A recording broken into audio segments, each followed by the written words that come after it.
students, today's topic that we have with us is surface areas and volumes. Before starting the chapter, we will see there are certain kind of shapes that we encounter in our daily life.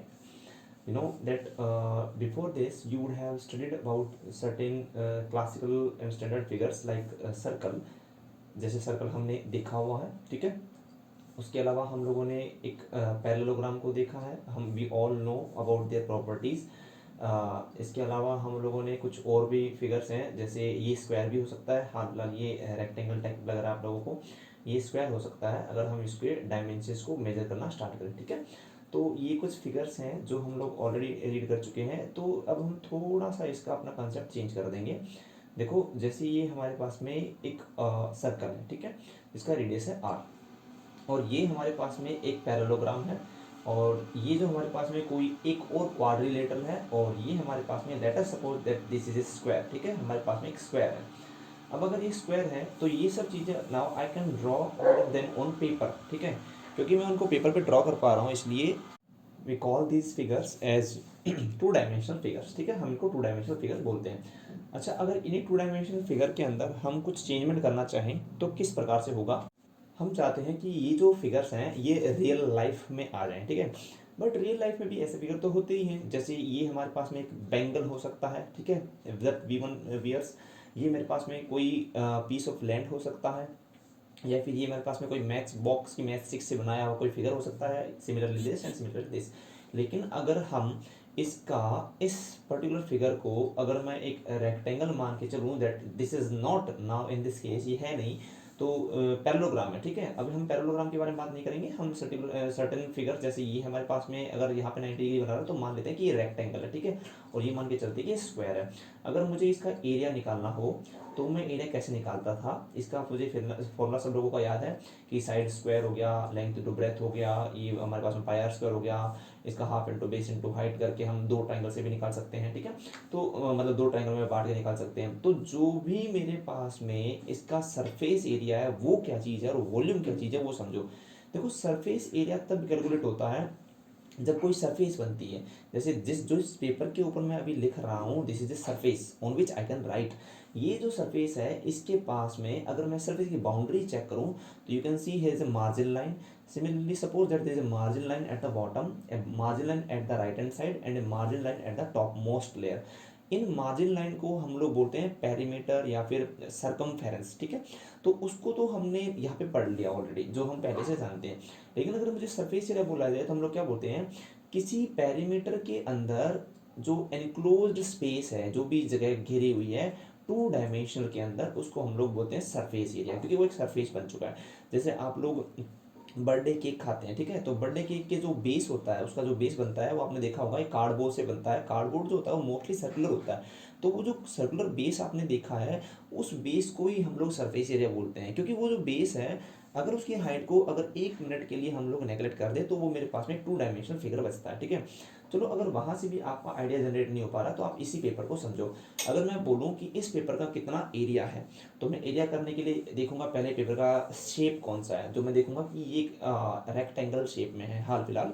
तो मैं बोलूँगा इसकी कुछ length होगी, suppose करो x metre या फिर x centimetre मान लो, और मेरे पास में इसकी ब्रेथ होगी सपोज करो वाई सेंटीमीटर, तो मैं बोलूँगा इसका एरिया होता है एक्स इंटू वाई सेंटीमीटर का स्क्वायर। जबकि आपने देखा जो पेरीमीटर होता है वो उसकी यूनिट कभी भी स्क्वायर में नहीं होती है, because it is a length, ठीक है। जैसे हमने बोला इसकी पैरामीटर कितनी होती है 2 पाई आर, इसका पैरामीटर क्या होता है side plus side plus side plus side, ठीक है, जिसके अंदर से दोनों साइड एक जैसी होने की वजह से 2 ऑफ लेंथ प्लस ब्रेथ हो जाता है। सिमिलरली इसमें हो जाता है, सिमिलरली इसमें 4 इंटू साइड हो जाता है। वो इसलिए क्योंकि हम लोग सर उस टाइम तक हम बाउंड्री को पढ़ रहे थे। Now if you want to talk about surface area, then what is the actual concern, that everything present inside this boundary, ये जो हमने ग्रीन कलर की बाउंड्री बनाई है इसके अंदर हर कोई चीज़ जो मौजूद है वो इसका एरिया बन जाएगा। But the condition is that this figure must be a two dimensional figure, two dimensional figure ही होना चाहिए। जैसे अगर मैं बोलूँ सर्कल से, अगर आपको टू डायमेंशनल का मतलब समझ नहीं आता तो आप लोग इस स्क्वायर से समझो। टू डायमेंशनल फिगर का मतलब होता है उसकी लेंथ होती है और उसकी ब्रेथ होती है, उसकी हाइट नहीं होती है, ठीक है।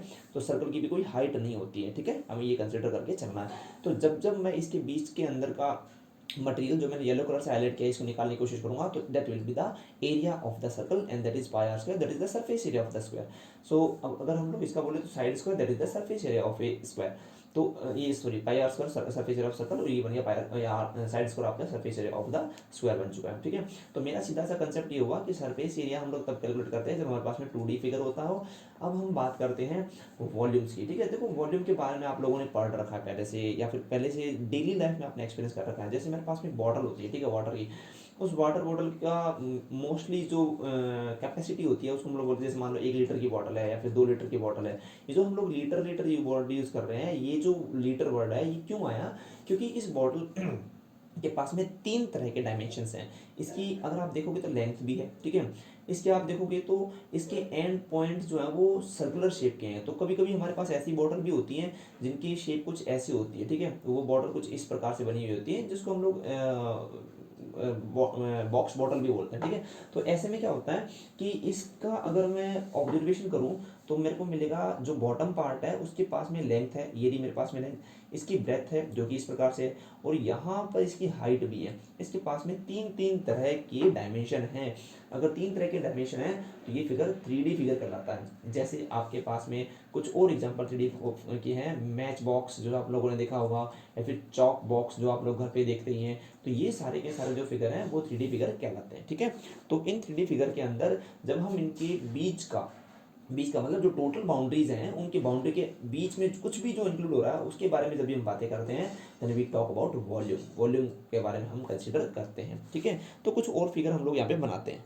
सो if we see these figures, what is the observation that जो ये पहला फिगर है इट मे बी क्यूब और क्यूबॉइड। ठीक है, ये क्यूब हो सकता है या क्यूबॉइड हो सकता है depending on the length breadth and height. तो देख लेते हैं इसके अंदर कहाँ लेंथ ब्रेथ एंड हाइट है। ये जो मेरा पोर्शन है इसको हम लोग बोलते हैं लेंथ, इस पोर्शन को हम लोग क्या बोलते हैं ब्रेथ, और जो थर्ड पोर्शन बचा उसको हम लोग क्या बोलते हैं हाइट। तो इसके पास में 3 डायमेंशन हो चुके हैं, तो therefore it is called as length breadth and height, it is called as 3D figure. ठीक है, कुछ फिगर ऐसे होते हैं जिनके अंदर आप लोगों को लेंथ ब्रेथ और हाइट के बारे में कन्फ्यूजन रहता है।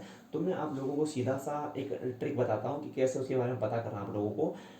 आप लोग ये देख लो कि जो इसका बेस है ना वो उसकी यूनिट क्या है, वो बेस किस किस को कवर कर रहा है। देखो मैं अगर बेस को कवर करने को बोलूँगा तो ये इस पोर्शन को कवर कर रहा है, ठीक है, और ये पोर्शन दो लोगों के बीच में, लेंथ और ब्रेथ के बीच में। तो बेस एरिया मेरे पास में क्या है L इंटू बी। अगर L सेंटीमीटर में हो और B भी सेंटीमीटर में हो तो बेस का एक एरिया मिलेगा जिसकी यूनिट होगी 2। उस 2 यूनिट को जब हम सेम यूनिट से मल्टीप्लाई करेंगे हाइट में, सपोज रो हाइट भी सेंटीमीटर में है तो we will get centimetre cube. तो हम लोग ऐसे भी बोल सकते हैं कि अगर बेस के पास एरिया हो और उसकी कुछ हाइट ले ली जाए then it is also a 3 dimensional figure. तो हम लोग इसको इस पे अप्लाई करके देखते हैं। देखो हमारे पास में एक सर्कल है, ठीक है, अब आप लोग सोचोगे सर्कल के पास तो एक ही डायमेंशन होता है रेडियस, बट नहीं, सर्कल के पास में जो डायमेंशन होता है हमें उसका ये देखना है कि वो कितना पार्ट वो कवर कर रहा है। ये कवर करने वाला जो इसका एरिया है that is pi are square. Now there is a height, ठीक है, अब इसके पास में एक हाइट है, जो हाइट यहाँ से लेकर और यहाँ तक कंसिडर की जाती है। अब आप लोग सोच रहे हो कि यहाँ ये जो सर्कल बेस पार्ट में बना हुआ है ये ऐसे स्लैंटेड है, नहीं, ये सीधा रखा है ज़मीन के ऊपर, ये दिखाने के लिए ऐसे किया गया है। सिमिलरली हम लोग बोलेंगे यहाँ पे इसकी हाइट है और यहाँ पर मेरे पास में इस सर्कल का डायमीटर है। तो ये जो हम लोगों ने हाइट डिसाइड किया है इसकी भी हाइट का कुछ ना कुछ वैल्यू होगा जो मान लो सेंटीमीटर में होगा, इसका रेडियस भी होगा कुछ ना कुछ जो मान लो सेंटीमीटर में होगा। तो जब रेडियस को यहाँ पुट करूँगा तो मेरे को मिलेगा सेंटीमीटर का स्क्वायर, मल्टीप्लाइड जब इसकी हाइट से करेंगे तो मिलेगा सेंटीमीटर, और करने पर मिलेगा सेंटीमीटर का cube. So this is 3 dimensional figure. और 3 डायमेंशनल फिगर वो होता है जो हम रियल लाइफ में बना सकते हैं, ठीक है, they are called as 3 dimensional figure. अब अगर बात की जाए पेपर की, तो जो हमारी नोटबुक का पेपर होता है that is also a 3 dimensional figure, but its height is so much less that we can not write anything on the height. तो हम लोग इसी हाइट को नेग्लेक्ट कर देते हैं, ठीक है। अब बचाइए सिलेंडर बोलते हैं इसको, ठीक है, ये हमारे पास में सिलेंडर है। जैसे आपके घर पे गैस सिलेंडर होता है, उसके अगर टॉप ये जो पार्ट होता है यहाँ पे ऐसे ऐसे, उसको अगर हम लोग नेग्लेक्ट कर दें तो पीछे बचा हुआ पोर्शन सिलेंडर कहलाता है। सिलेंडर की हाइट होती है और सिलेंडर का ये बेस पार्ट है जिसका एरिया पाई आर स्क्वायर हो गया। तो ऐसे करके ये एक 3 डायमेंशनल फिगर बन गया जिसका वॉल्यूम हम लोग बाद में पढ़ेंगे।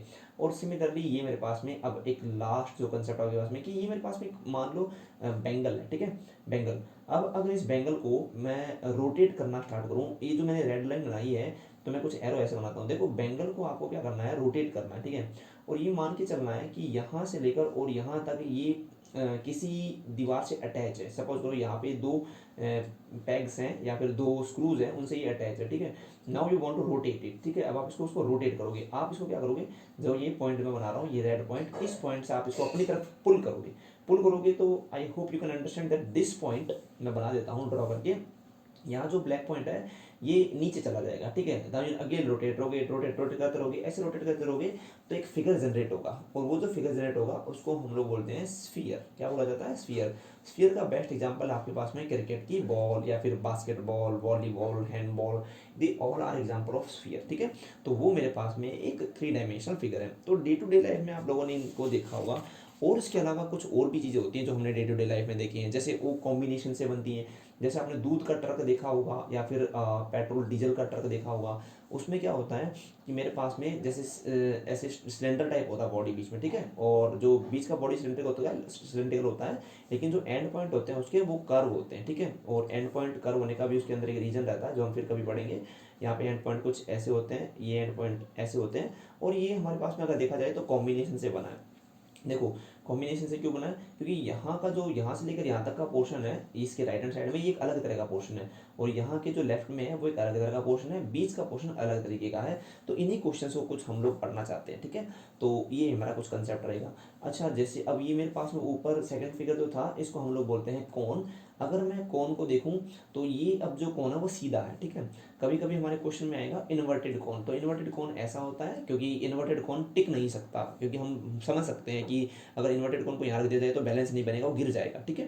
तो this is called as erected और स्ट्रेट कोन, और this is called as inverted cone. और इन्वर्टेड कोन जो होता है वो हमारे पास में अलग से क्वेश्चन बताए जाएंगे कि हाउ टू यूज दिस कोन, और what is given in the question, what is the requirement, तो ये पूछा जाएगा। अब जो सबसे इंपॉर्टेंट पार्ट आपके सामने आ रहा है वो हम लोग पढ़ने जा रहे हैं। देखो हमारे पास में जो फिगर्स आने वाले हैं उनको आप लोग ड्रॉ करोगे और मानोगे कि स्फीयर है, और अच्छा ठीक है। तो अब जैसे मैं एक सर्कल बनाता हूँ, ठीक है। जैसे मैंने सर्कल बनाया और ये जो फिगर है ये हम मान के चलते हैं कि ये मेरे पास में एक स्फीयर है। स्फीयर का मतलब बॉल, ठीक है। इस बॉल का जो पोर्शन है पूरा, वो आप देखो कहीं से भी सीधा नहीं है, सब कर्व है। कर्व का मतलब होता है जो थोड़ा सा स्ट्रेट ना हो या फिर जो मुड़ा हुआ हो। हालांकि कर्व को हम लोग मैथमेटिक्स में हर फिगर को कर्व ही बोलते हैं, ठीक है। ये आप लोगों को ध्यान रखना है। अच्छा, अगर मैं इसको हाफ पोर्शन कर दूं, बिल्कुल यहाँ पे जहाँ जहाँ इसका सेंटर पॉइंट होता है, यहाँ से अगर मैं इसके 2 पोर्शन कर दूं तो ये मेरे को आधा ऊपर चला जाएगा और आधा नीचे चला जाएगा। तो ऊपर वाले पार्ट को और नीचे वाले पार्ट को हम लोग अलग अलग नाम देंगे, और नाम दोनों का सेम ही रहेगा, ठीक है। तो इसको बोलेंगे हेमी। हेमी का मतलब होता है आधा, आधा ऑफ द स्फीयर। और ये भी मेरे पास में क्या बन जाएगा, आधा of the sphere, hemisphere बन जाएगा। लेकिन प्रॉब्लम क्या है, जब ये ओपन अप होगा तो ये कुछ ऐसा नजर आएगा। देखो इसका जो, जब हम इसको कट करेंगे, सपोज और आपने क्रिकेट की बॉल को कट कर दिया, ठीक है। और हम जानते हैं ये जो हमारी टेनिस बॉल होती है वो अंदर से खोखली होती है। तो जैसे मैं इसको कट करूंगा तो ये मेरे पास में कुछ इस टाइप का फिगर बनाएगी, जैसा आप लोगों को अभी सामने नजर आ रहा है ऐसे। और ऐसा ही सेम टू सेम फिगर आपका पास कहाँ रहेगा, ऊपर की तरफ, ठीक है। अब जो इम्पोर्टेंट पार्ट है वो क्या है, ध्यान रखो। देखो हमने 3-4 चीज़ें पहले पढ़ी हुई हैं। क्या वो हम लोगों ने पढ़ा पहले, इससे पहले 9th क्लास के अंदर, कि सरफेस एरिया 2 टाइप के होते हैं, ठीक है। एक होता है हमारे पास में कर्व्ड सरफेस एरिया, और एक होता है हमारे पास में टोटल सरफेस एरिया। देखो कर्व्ड का मतलब होता है जो घुमा हुआ हो, ठीक है, जो घुमा हो, दैट इज नॉट स्ट्रेट। तो अगर मैं देखूं इस पहले वाले फिगर के अंदर जो ब्लू लाइन से बनाया था, इसके अंदर पूरा पोर्शन घुमा हुआ, ठीक है। तो हम जानते हैं कि curved surface area of a sphere is equal to total surface area. Curved और total surface area same to same होता है, दैट इज 4πr²। लेकिन अगर मैं बात करूं इस हेमिस्फीयर की, तो दैट इज इंपॉर्टेंट। देखो इसके अंदर कर्व्ड सरफेस एरिया कौन सा है, यहाँ से स्टार्ट करेंगे और नीचे की तरफ जाएंगे, और यहाँ से घूम के पूरा ऊपर तक यहाँ तक आएंगे, that is the curved part, ठीक है। लेकिन ये तो हमारे पहले वाले स्फीयर का आधा ही हुआ, और आधा हुआ इसलिए हमारे पास में इसको हमने क्या कर दिया, जो पहले वाला एरिया था उसका आधा कर दिया। और पहले मेरे पास में एरिया था 4πr², तो 4πr² का आधा करने की वजह से ये हो गया 2πr², ठीक है। That is the curved surface area. लेकिन कर्व्ड सरफेस एरिया और टोटल सरफेस एरिया में फर्क ये है हमारे पास में हेमिस्फीयर के अंदर, इसका ऊपर एक फ्लैट सरफेस और है, and that flat surface is a circle.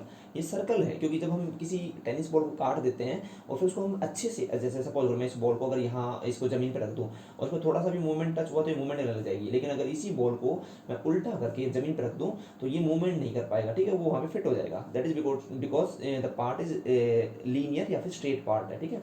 तो ये हमारे पास में सर्कल हो गया, और सर्कल का एरिया हम लोग क्या जानते हैं, पाई आर स्क्वायर होता है। तो इसी वजह से हमारे पास में हेमिस्फीयर का जो कर्व सरफेस एरिया होता है वो तो होता है 2 पाई आर स्क्वायर, और टोटल सरफेस एरिया होता है 2 पाई आर स्क्वायर, तो जो कर्व वाला है प्लस लीनियर या फिर जो सीधा है वो pi are square, that is equal to 3 pi are square. इसका मतलब क्या हुआ, ये सबसे इंपॉर्टेंट पार्ट है। हमें ये पता चला कि अगर हम लोग किसी बॉडी के पीसेस कर देते हैं जैसे ना, तो ऐसा करने पर उसका सरफेस एरिया बढ़ जाता है, ठीक है। लेकिन अगर किसी बॉडी के, अगर मैं सपोज मैं इसको देखूं तो क्या होगा, यहाँ से लेकर और यहाँ तक तो रहेगा 2 पाई आर स्क्वायर, और यहाँ से लेकर यहाँ तक कितना रहेगा 2 पाई आर स्क्वायर, तो टोटल हो गया 4 पाई आर स्क्वायर। लेकिन अगर इसके अंदर बात की जाए जिसके मैंने 2 टुकड़े कर दिए, तो 3 पाई आर स्क्वायर यहाँ से, और ऐसा ही सेम टू सेम एक फिगर ऊपर था जिसका भी वैल्यू 3 पाई आर स्क्वायर, तो टोटल कितना हो गया 6 पाई आर स्क्वायर। इसका मतलब सरफेस एरिया इंक्रीज हो गया है। लेकिन ऐसा करने से मेरे पास में जो वॉल्यूम होता है वो हमेशा कम हो जाता है एंड वॉल्यूम डिक्रीज हो जाता है, क्योंकि अगर आप देखेंगे तो आपके पास में इसका वॉल्यूम होता है 4/3 पाई आर क्यूब, लेकिन क्योंकि ये आधा है तो हो जाएगा half of 4/3 pi are cube, that is equal to pi are cube, that is equal to 2/3 pi are cube. अगर आप दोनों को जोड़ भी दें ऊपर और नीचे वाले को, तो 2/3 और 2/3 pi are cube is equal to 4/3 pi are cube. But इसका मतलब है कि जो नया फिगर मिला है उसके अंदर वॉल्यूम तो डिक्रीज हो रहा है, लेकिन उसका सरफेस एरिया क्या हो रहा है, इंक्रीज हो रहा है। तो that is the most important thing to take notice down. Now we will see some important questions as well. देखो क्या होगा कि हमारे पास में सरफेस एरिया और जो वॉल्यूम है वो कॉम्बिनेशन ऑफ सॉलिड से पूछा जाएगा। कॉम्बिनेशन ऑफ सॉलिड के अंदर आप लोगों को ये ध्यान रखना है कि when we do combination of solids, इसका मतलब आपके पास में एक से ज़्यादा सॉलिड अटैच होंगे एक दूसरे से। जैसे अगर मैं एक कॉन और हेमिस्फीयर को अटैच करके एक नया फिगर ड्रॉ करता हूँ, so in this way we got here 3 figures, जिसमें से सबसे पहले वाले को हम लोग बोलते हैं कॉन, और ये हमारे पास में एक हेमिस्फीयर है। अगर हम सिर्फ इनकी बात की जाए, सिर्फ इस कॉन की बात की जाए, तो इस कॉन के पास में 2 तरह के सरफेस एरियाज हैं, क्योंकि हमें कॉम्बिनेशन ऑफ सॉलिड का सरफेस एरिया निकालना है। तो सरफेस एरिया 2 तरह के होंगे, curved surface area and total surface area, ठीक है। तो अब आप लोगों को ये याद रखना है कि जो आपको स्ट्रेट लाइन दिख रही है that is not straight from 3D point of view. 3D से हम लोग देखेंगे तो ये कौन है, कौन मतलब क्या होता है, जो बर्थडे कैप होती है हमारे पास में, दैट इज कॉल्ड एज कौन। अब बर्थडे कैप जो है वो उसका जो ये पोर्शन होता है ऊपर वाला जो मैंने ग्रीन कलर कर रखा है, ये पूरा ऐसे राउंड होता है। राउंड होने की वजह से ये मेरे पास में राउंड होने की वजह से ही ये आपका कर्व्ड सरफेस एरिया में काउंट होगा। और कर्व्ड सरफेस एरिया जो होता है, जब आप लोग इसका फॉर्मूला पढ़ोगे तब आप पढ़ोगे कि अब हमारे पास में ये it is equal to pi are l के अंदर जो हमारे पास में मैं लिख देता हूँ पाई आर एल के अंदर जो हमारे पास में एल होती है that is called as this l means slant height, ठीक है। ये हमारे पास में क्या होता है, स्लैंट हाइट होती है। तो पाई आर एल इसका कर्व्ड सरफेस एरिया है। लेकिन अगर मैं टोटली देखूं तो consider it as a birthday cap, तो यहाँ पर जो पोर्शन नीचे बनाया हुआ है, मैं इसको थोड़ा सा स्पेशली अलग से दिखा देता हूँ रेड पोर्शन से। ये पोर्शन जो होता है ये सर पे पहनने का काम आता है। So this portion is equal to a circle. तो सर्कल का जो मेरे पास में एरिया कितना हो जाएगा, पाई आर स्क्वायर। तो टोटल सरफेस एरिया आपके पास में हो जाएगा pi are L plus pi are square. Same case यहाँ पे अभी जस्ट 2 मिनट पहले बताया था, इसका टोटल सरफेस एरिया आपके पास में क्या हो जाएगा 3 पाई आर स्क्वायर, जिसके अंदर से कर्व सरफेस एरिया तो हो जाएगा 2 पाई आर स्क्वायर जो कि नीचे वाले पार्ट से है, और आपके पास में टोटल सरफेस एरिया हो जाएगा ऊपर वाले पार्ट से, that is 3 pi are square. But अगर हम इन दोनों फिगर को ज्वाइन करते हैं, मतलब अगर इस फिगर को जो ये हमारे पास में कौन है इसको उठा के इसके ऊपर रख दिया जाए, और इस तरीके से रखना है कि भाई डायमेंशन ही ऐसे लेने हैं कि ये जो इसका बेस सर्कल था और ये इसका अपर सर्कल है, दोनों के डायमेंशन सेम है। तो ऐसा होने पे ये इसको कंप्लीटली सुपर इम्पोज कर लेगा। तो अब मेरे पास में कोई भी स्ट्रेट एरिया नहीं बचा है। दैट अब हमको कैसे पता चलेगा कि हम लोगों का जो एरिया बचा वो स्ट्रेट है या फिर कर्व्ड है, कैसे पता चलेगा। देखो we have to start moving, हमें मूवमेंट करना है। तो मूवमेंट कुछ इस प्रकार से करेंगे। देखो टॉप से मैं मूवमेंट करना स्टार्ट हुआ, टॉप से कहीं पर भी अंदर घुसने के लिए कोई जगह नहीं है, so that is close space. Similarly यहाँ से भी कहीं अंदर जाने की जगह नहीं है, यहाँ से भी अंदर जाने की जगह नहीं है, यहाँ से भी मुड़ने का स्पेस नहीं है।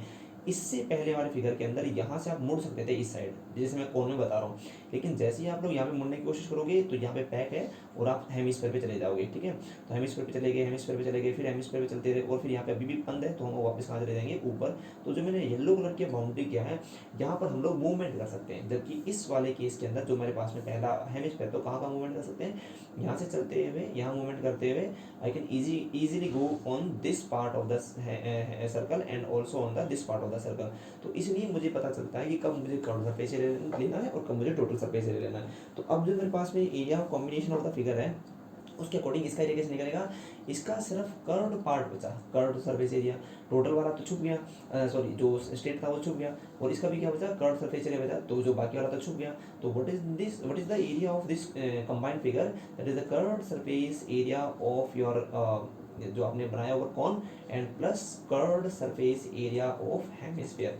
ऐसा करके आप लोग इजीली इसका जो कर्व्ड सरफेस एरिया वो निकाल सकते हैं, या फिर सिंपली एरिया निकाल सकते हैं, ठीक है। आप लोग इस चीज़ को नोटिस कर सकते हैं। देखो एरिया अगर वर्ड यूज आता है कभी कभी बोल देता है फाइंड द एरिया, तो अगर आपको एरिया दिख जाए तो आपको खुद को देखना है कि यहाँ पे एरिया मौजूद कौन सा है, कर्व्ड सरफेस एरिया मौजूद है या टोटल सरफेस एरिया मौजूद है, तो वो आप लोगों को उस अकॉर्डिंग फाइंड कर लेना। हालांकि मैं आप लोगों को एक सजेशन दूंगा कि इसके अंदर जो भी हमारे पास में सिर्फ एरिया वर्ड यूज आता है, सिंपली एरिया वर्ड आता है, तो उसमें ऑटो अंडरस्टूड होता है कि ये टोटल सरफेस एरिया के बारे में बात कर रहा है, क्योंकि टोटली मुझे एरिया निकालना जो मेरे पास में अवेलेबल है। क्योंकि क्या हुआ कि अगर सपोज करो कि इसको जैसे येलो कलर से यहाँ पे पेंट किया हुआ है, कुछ क्वेश्चंस आएंगे बुक के अंदर जिसमें इसको पेंटिंग का पूछा गया है, तो हम लोग इसके अंदर पेंटिंग करने के लिए जब पेंट लगाएंगे तो उसका कुछ एक्सपेंस होगा, तो वो सब जगह जहाँ जहाँ पेंट अप्लाई हो सकता है उसके अकॉर्डिंग होगा। तो हमें जब भी एरिया बोला जाए तो हमें ध्यान रखना कि हमें टोटल सरफेस एरिया के बारे में बातें पूछी जा रही है। सिमिलरली हमारे पास में टॉपिक्स आएंगे कि volume of combination of solids, ठीक है। तो जब हमारे पास में सपोज करो मुझे इसी का वॉल्यूम निकालना है, ठीक है, तो इसका वॉल्यूम निकालना कितना आसान है ये सोचो। जैसे सपोज करो कि आपको इसका वॉल्यूम निकालना, तो वॉल्यूम का मतलब होता है कि हम इसके अंदर क्या क्या फिल कर सकते हैं, ठीक है। देखो अगर मैं देखूँ तो ये यहाँ से आया, इसके अंदर क्या क्या फिल कर सकते हैं, इसके अंदर जो कुछ भी फिल होगा वो इस बेस पार्ट के ऊपर कोई इफेक्ट नहीं डालेगा। सिमिलरली अगर सपोज करो ये एक कटोरी है, उसके अंदर मैंने पानी डाला है, तो ये इस ब्रिम से बाहर नहीं जाएगा और ब्रिम तक के लेवल तक का पानी रहेगा। तो मैं ये देख सकता हूँ आसानी से कि जब मैं इन दोनों को मैच कर दूंगा, फिगर को आपस में ज्वाइन कर दूंगा, तो इनके वॉल्यूम पे इसका असर नहीं पड़ने वाला है। तो अगर मैं देखूँ कि इसका वॉल्यूम आपका जो कौन है उसका वॉल्यूम होता है 1/3 पाई आर स्क्वायर एच, और इसका वॉल्यूम होता है 2/3 पाई आर क्यूब। तो यहाँ पे जो बाउंड्री थी जिसकी वजह से इफेक्ट नहीं हो रहा था, वो बाउंड्री तो ज्वाइन हो चुकी है।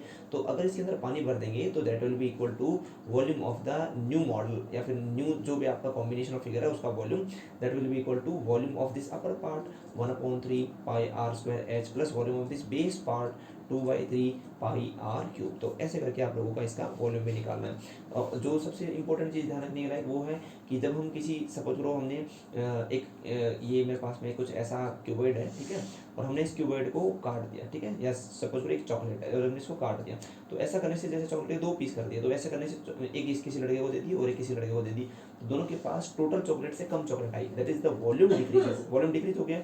लेकिन अगर मैं देखूं तो ऐसा कर देने से यहाँ पे हमारे पास इसका जो एक एक्स्ट्रा पार्ट यहाँ जनरेट हो जाएगा, और जो एक्स्ट्रा पार्ट जनरेट होगा उस एक्स्ट्रा पार्ट की वजह से मैं बोलूँगा इसका सरफेस एरिया बढ़ चुका है, ठीक है। सरफेस एरिया बढ़ने का मतलब है कि अगर इस चॉकलेट को फ्रीज में रखना होता तो ये पहले इसको ऐसे स्ट्रेट रख देते, लेकिन अब जब इसको रखेंगे तो मेरे पास में एक नई यहाँ पे बाउंड्री आएगी, ठीक है, मुझे उसका भी ध्यान रखना। तो उस बाउंड्री की वजह से सरफेस एरिया बढ़ चुका है, लेकिन वॉल्यूम इसका घट चुका है। So that was the